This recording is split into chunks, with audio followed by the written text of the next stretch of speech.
Without further ado, I would like to invite Honorable Matt Murray from U.S. State Department to the stage.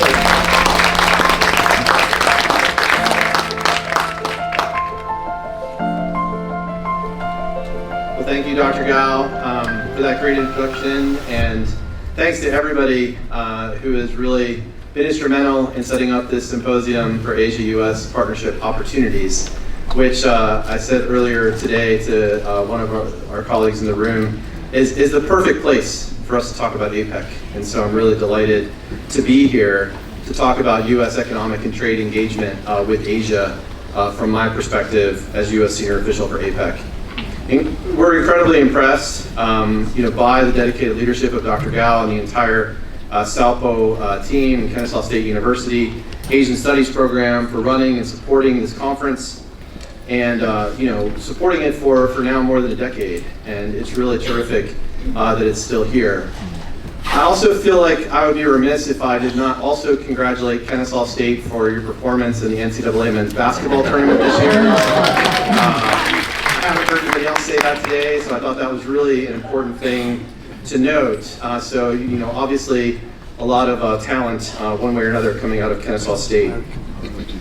So it's terrific to be back in Atlanta, which is one of the most exciting global cities in the world. And as we've heard this morning, when it comes to partnership with Asia, Atlanta is a real leader in the United States. Whether it's companies like Delta or CNN or Coca-Cola, UPS, Visa, and many more, including some of the companies we heard from this morning, they all have major operations here with a focus on the Asian market. And with the world's busiest airport, connecting U.S. cities to the Asia-Pacific region, and a world-class logistics infrastructure, the state of Georgia moved up to 11th in U.S. rankings for export value, and its exports to Asia are more than $13 billion. Georgia's small businesses represent more than 85% of exporters, and top trading partners include many APEC economies: Mexico, Canada, South Korea, Japan, Vietnam, Singapore, and Thailand. And of course, as we've seen throughout the day, you have more than 444,000 Asian Americans in Georgia, who are the key to this dynamism. More importantly, Asian American business owners, including many of you here today, have played an integral role in strengthening the state's economic relations with Asia and beyond, with its strong cultural and linguistic competence and contributing to the state's prosperity. But I do feel I would be remiss if I did not note that this is why all of us were so shocked and saddened with the outrageous attack on the Asian American community here 2 years ago. And as President Biden has said, across the country, people of all backgrounds have gathered to remember the lives lost, honor this community's extraordinary resilience, and stand in solidarity with our fellow Americans. So I want to thank all of you in this room for your outstanding leadership in continuing to highlight the importance of Asian American strength and these economic ties with Asia, despite the many challenges we face. And on behalf of the U.S. Department of State, we want to offer whatever support we can to the Asian American community here in Atlanta and around the country as we continue to build these ties. I'm delighted to be here today to share some thoughts on U.S. leadership in the Asia-Pacific Economic Cooperation Forum, or as Dr. Zhao said, APEC for short. Again, I think this is the perfect place to talk about APEC because it is all about partnership. We are very excited to be hosting APEC in the United States in 2023, a full year's worth of meetings and interactions, including leaders, ministers, senior officials, subject matter experts, and key stakeholders among APEC's 21 economies that together account for roughly half of the world's trade. It's worth noting that APEC is not the only thing the Biden administration is doing to advance economic ties with the region. The administration has launched the Indo-Pacific Economic Framework for Prosperity talks, explored economic opportunities with our Quad partners of Japan, India, and Australia, and upgraded many of our bilateral economic partnerships in Asia. But I will focus today on APEC, given my own role as U.S. senior official and the United States role as host. The city of Atlanta also resonates as a backdrop for so many of our goals for international economic policy: innovation and renewal, energy transition, worker-centered trade, public health, and economic inclusion, all of which will be key to our success in APEC and all of which was very evident in the first two panels that we heard from today.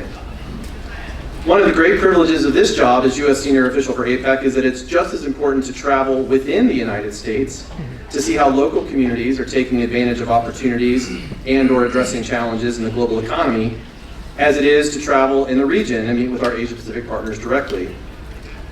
Our goal in APEC, as Secretary of State Blinken has said, is to meet the moment we are in, to ensure our efforts in this multilateral economic organization of 21 economies deliver strong outcomes at this unique time in our history for communities around our country like Atlanta. So what is APEC and how can we use it as a platform to advance this goal? First, APEC was launched in 1989 as a consensus-based, non-binding economic organization with members on both sides of the Pacific Rim to promote economic and trade cooperation not only between governments, but with input from a broad array of stakeholders, including the private sector. In 1993, during the first US host year, APEC was elevated to a leaders level forum, and then President Clinton hosted the first APEC leaders meeting in Blake Island, Washington, near Seattle. APEC has been a forum where economies have gathered to address many of the key economic policy challenges over the past 3 decades. And I first learned about APEC as an intern in Jakarta, Indonesia in 1995, 1 year after Indonesia had hosted APEC and launched what was called the Bogor Goals to promote open trade and investment in the Asia-Pacific region. As a quick aside, because I know it came up earlier in the panels and for all the students in the room, if you ever wanted to know what the impact of an internship could be, it's when you have no idea where Indonesia is, and your professor sends you to Indonesia, and then almost 30 years later, you're up here talking about an organization you learned about those many summers ago. So definitely salute to KSU and everything you do to support interns in your Asian Studies program. I later had the opportunity to work on APEC during my State Department career in 2011 and 2012, including when the United States hosted in 2011 and launched important work on women's economic empowerment, green growth, regulatory convergence, and economic integration. So of course, in the APEC world, we think of 2011 as being a big deal because that's when we last hosted. I now know that there's a bigger deal, which is 2011 was the first year of the SAUPO conference. Yeah. So I'll have to include that in my talking points moving forward. But from all of these opportunities working with APEC, I learned that APEC, like other major multilateral initiatives, such as the G20, G7, and East Asia Summit, which we hear about, could be an excellent platform to address economic challenges on a multilateral basis, as well as a great convener to bring leaders and ministers together to meet bilaterally to solve problems as well. So today, the 21 APEC economies account for half of global trade and approximately 60% of the world's GDP. For the United States, the APEC region accounts for 60% of total exports and includes 7 of our 10 top export destinations. And as you saw from the organization's membership on the previous slide, some of our closest partners and friends like Canada, Australia, New Zealand, and Japan are APEC members, as are emerging Asian economies like Singapore, Vietnam, Indonesia, Korea, and Malaysia, as are Latin American partners like Chile and Peru, as are countries where we have more challenging relationships at the moment like China and Russia. APEC is also one of the few multilateral organizations where Taiwan participates as a full member under the name of Chinese Taipei. The APEC calendar, which I'll discuss in greater detail in a few moments, provides opportunities to engage with all of these economies at multiple levels over the course of nearly 300 meetings each year, including workshops with subject matter experts, senior officials meetings, as many as 10 ministerial meetings, as well as the leaders meeting in November. And there are also key opportunities throughout the year for public-private collaboration. The U.S. APEC office at the State Department coordinates this work across the interagency as more than a dozen U.S. departments and agencies are engaged in delivering outcomes throughout each year-long process, including by engaging relevant stakeholders. While our office has remained very busy in the recent past, you would be forgiven, however, if APEC's work has been a little bit out of sight, out of mind for the past few years. Because as it did for so many things, the COVID-19 pandemic took APEC online in 2020 and 2021 during Malaysia's and New Zealand's host year. And it was only last year that APEC was able to return to in-person meetings in Thailand, But of course, 2022 started with Russia's invasion of Ukraine, which presented a significant challenge for APEC given Russia's membership in the organization. Despite these challenges, APEC has delivered some important outcomes in the past 3 years and has emerged as a more, I think, fit for purpose organization as we come into 2023. So in 2020, Malaysia led APEC economies to launch the Putrajaya Vision 2040 for an open, dynamic, resilient, and peaceful Asia-Pacific community by 2040 for the prosperity of all our peoples and future generations. In 2021, New Zealand launched the Aotearoa Plan of Action to set out actions to achieve the Putrajaya Vision and evaluate progress. And importantly, these efforts in 2020 and 2021 also made very clear the 3 drivers of economic growth on which APEC should focus: trade and investment, innovation and digitalization, and strong, balanced, secure, sustainable, and inclusive growth. In 2022, Thailand added momentum to APEC's work on sustainable growth by launching the Bangkok Goals on the Biocircular Green Economy, embedding sustainability principles across APEC's work, which I also think is a response to a demand that we definitely hear from the younger generation of how important sustainability will be in the coming decades. The White House raised its hand to host APEC in 2023 during Vice President Harris's trip to Singapore in August of 2021, in order both to demonstrate U.S. leadership in the region through our engagement and to deliver concrete policy outcomes. We see hosting APEC as an integral piece of the prosperity pillar of President Biden's Indo-Pacific strategy, which was launched last year. Despite the short runway available to us to prepare to host events of this magnitude in 5 different cities across 12 months, including a leaders summit, 10 ministerial meetings, 4 senior officials meetings, and nearly 300 workshops and working level events, as well as stakeholder engagements, we want to leverage our APEC opportunity for both foreign policy and domestic policy gains, advancing an international economic policy that boosts prosperity both at home and in the region. We want to be a good steward of APEC and build on the work of the past few years that I've just highlighted, as well as on the 3+ decades of APEC's success. As such, the theme for our host year is creating a resilient and sustainable future for all, as we aim to build an interconnected, innovative, and inclusive Asia-Pacific region. This theme and objectives very much seek to build on the Putrajaya Vision 2040, while also delivering the results the region needs right now in the aftermath of the COVID-19 pandemic. So to flesh the agenda out a bit more, and I'll go through this bit a little quickly, but each of the priorities includes many different lines of effort, which are led within the U.S. government by different departments and agencies in a whole of government approach. So as you see on the slide, on the side, building a resilient and interconnected region that advances broad-based economic prosperity.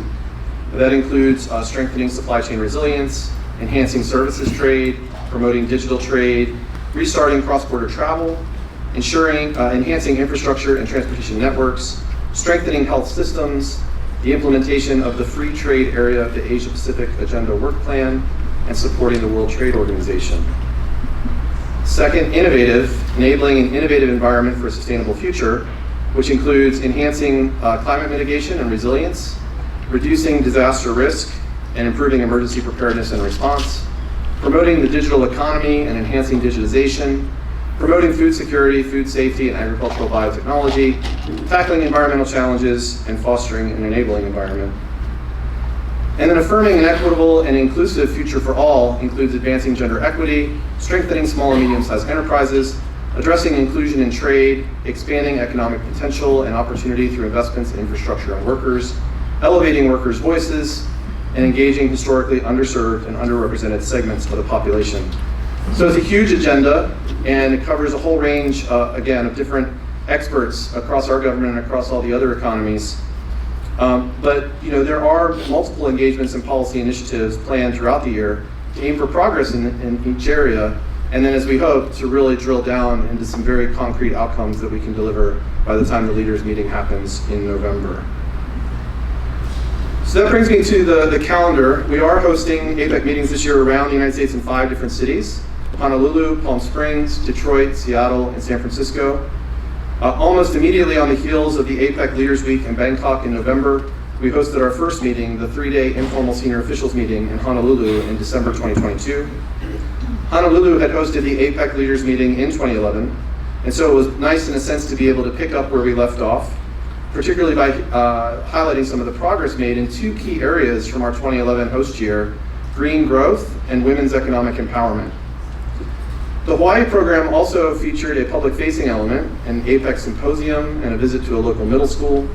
And our engagements in Honolulu reminded us why we were hosting APEC in the first place: to benefit Americans as well as communities across the Asia-Pacific region. It was very evident that hosting APEC isn't worth anything if we're not supporting or listening to our communities, our constituents, and our people. APEC host year will shift to Seattle with 6 ministerial meetings across a 3.5-week period, including the Senior Disaster Management Officials Forum hosted by FEMA, the Small and Medium-Sized Enterprise Ministerial hosted by Secretary Raimondo of the Department of Commerce, the Women and Economy Forum hosted by the Department of State, the Energy Ministers Meeting hosted by the Department of Energy, the Food Security Ministerial hosted by the Department of Agriculture, and the High-Level Meeting on Health hosted by the Department of Health and Human Services. Seattle also will serve as a perfect backdrop to focus on digital economy issues, and we will work closely with industry stakeholders to highlight possible APEC initiatives and outcomes.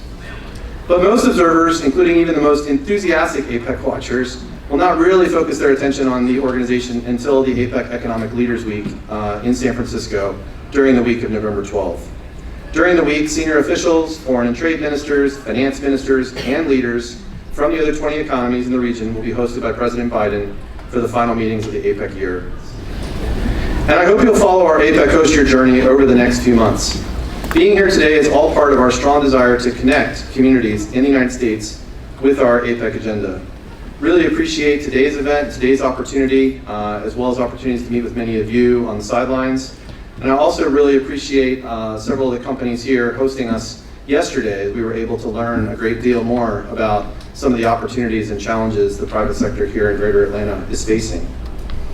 At the same time, we also look forward to your feedback and your questions, and we want our work in APEC to be responsive to the economic needs in communities. You can follow us on the LinkedIn site that's on the board there, and via our website as well at the address. And beyond this room, I would just encourage you, please talk and write about APEC. Each one of you in this room is an opinion leader, one way or the other, whether you're in business, whether you're here at the university, whether you're a student, whether you're another stakeholder. All of you are opinion leaders, and your voice counts.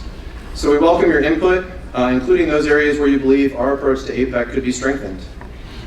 I've been very fortunate to be a State Department Foreign Service officer for 25 years in service to my country, with experience working on these issues both overseas and in Washington, D.C. The most exciting thing to me about APEC is that I believe it's a forum that can tie together all of my various experiences of living in and working on economic policy in the region, and bring those experiences together bring those experiences home together in a meaningful way. Engaging multilaterally can be difficult, but I believe it's also the best way to address complex problems. We're also very fortunate to work with a great team on APEC. One of our team members, Sue Koo, is here today. She's phenomenal. She's our stakeholder engagement lead, and she's really the driving force around a lot of what we're doing around the United States this year as we get out and talk to folks like you. So in the end, while APEC is a great platform for diplomatic engagement, our work in APEC will only truly be meaningful if we deliver positive outcomes both here at home and in the region, because ultimately that's the standard on which our efforts will be judged. And that's why I wanted to come to Atlanta this week. That's why we wanted to come to Atlanta this week, to hear directly from you about the opportunities and challenges you face as you seek to enhance your economic partnerships with the Asia-Pacific region. So thank you very much. Zhao Jianying, Deputy General Representative, China Council for the Promotion of International Trade, CCOIC, 中国贸促会, China Chamber of International Commerce. So Ms. Zhao is the Chinese equivalent of Honorable Mary, please.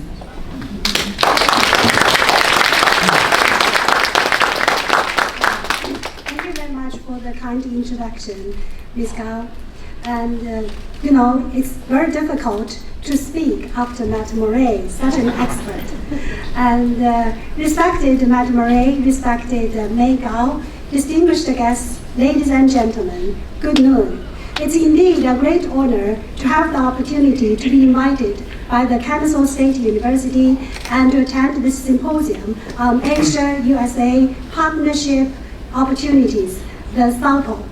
And first of all, on behalf of the CCPIT Representative Office in the USA, I'd like to extend my welcome to all of you who are present here today, and also my heartfelt gratitude to the organizers, especially Mei Gao, for your excellent work, for such a great gathering after the pandemic. Congratulations for the excellent work.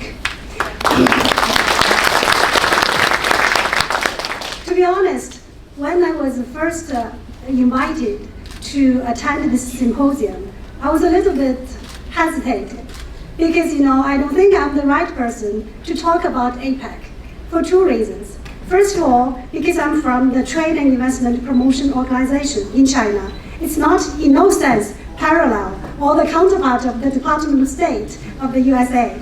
This is one point. And the second one, for my personal experience, before I was dispatched to be the Deputy General Representative of the CCPIT Representative Office in the USA, I was mainly dealing with Asian and African affairs. The ASEAN countries, SAARC countries, Middle East and African countries. So I have no experience of dealing with the USA, the most developed nation in the whole world, and APEC. But in the process of making preparations, it occurred to me that I do have the connections with APEC. My first trip to the United States was in 2011. At that time, I was helping out. There was an extremely large business delegation to visit Honolulu, Hawaii for the APEC meeting. That's 12 years ago. I was enjoying the time. At that time, I was helping out, not too much work. I enjoying the beaches, the dances, the flowers, and I even took the time to sneak out and do the snorkeling in the sea. CCPIT stands for the China Council for the Promotion of International Trade, and we are one of the largest trade and investment promotion organizations in China.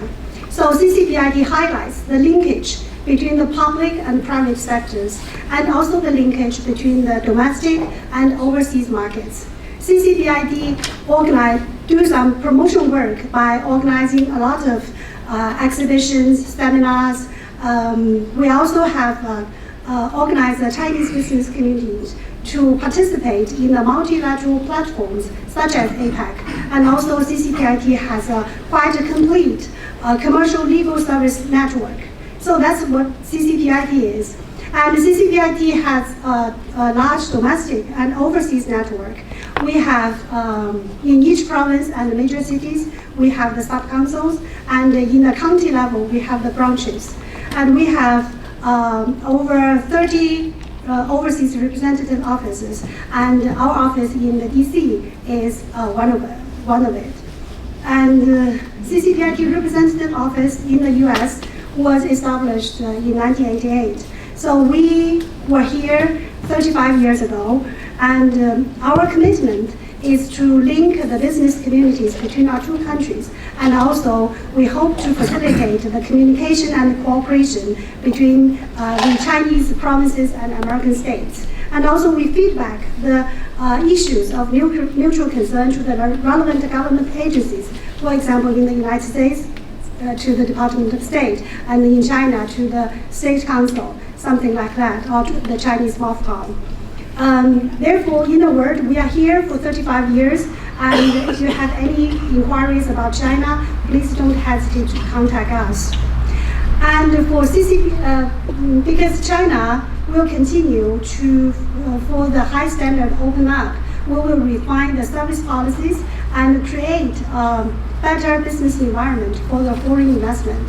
In this sense, CCPIT is going to organize the 2023 Global Trade and Investment Summit in May, and also another one is called the China International Supply Chain Expo. That's at the end of November.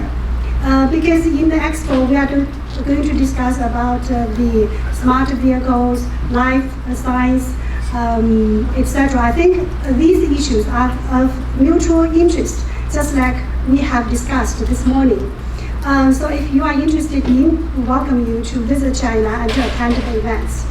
For CCPIT's involvement in APAC, I think in mainly in two issues. I think Mr. Matt Murray has also touched upon that. From our side, maybe APAC. APAC is an advisory body to feedback the business-related issues to the government agencies. Each country or each economy has 3 representatives designated by the respective governments. The 3 Chinese companies, the 3 Chinese representatives are from top Chinese companies with the global outlook. This is APAC, and another one is the APAC CEO Summit. Because back in 2014, when China is chaired APAC, CCPIT is responsible for organizing the APAC CEO Summit. But sometimes it gives me the impression that you can. Because, the year 2011 and this year 2023, other year, according to the Chinese zodiac, it's the year of the rabbit, And also, of course, today we got the knowledge that the SAUPO was initiated 12 years ago, also the year of the rabbit, And when we look at the topics that we have discussed during 2011, 2014, and this year, 2023, with openness and inclusiveness. In this sense, I think today's event, the SAUPO, is a very good opportunity for the partnership, for the cooperation, and opportunities. I think you have done an excellent work. It's a reconnecting Asia and the USA after the pandemic. It's also the reconnecting of the past, present, and future. So congratulations for your excellent work. And there is also another saying that the speech before the lunch or dinner should be as short as possible. In this sense, I think I will cut my views and my share of the views short. So I will not be standing between you and the delicious food. Last but not least, I'd like to wish SAUPO a great success. Thank you very much. And it's because of all the people in this room, and that's an example to you because you inspire so many of us to want to be more open, to want to be more inclusive, to find ways we can give back. And for all those that spoke earlier today about the future legacies and the children of today that are now, that's one of the main reasons why we do this, is people were here for us, to raise us up, and to bring us to where we're at, and it's a duty and a privilege to help do that. And to all the students here, boy, you inspire us all so much, and keep learning and growing, and we're all students, so it's an honor to serve, and thank you for the opportunity. And my colleague, Dr. Zhao has the flag that we made for you.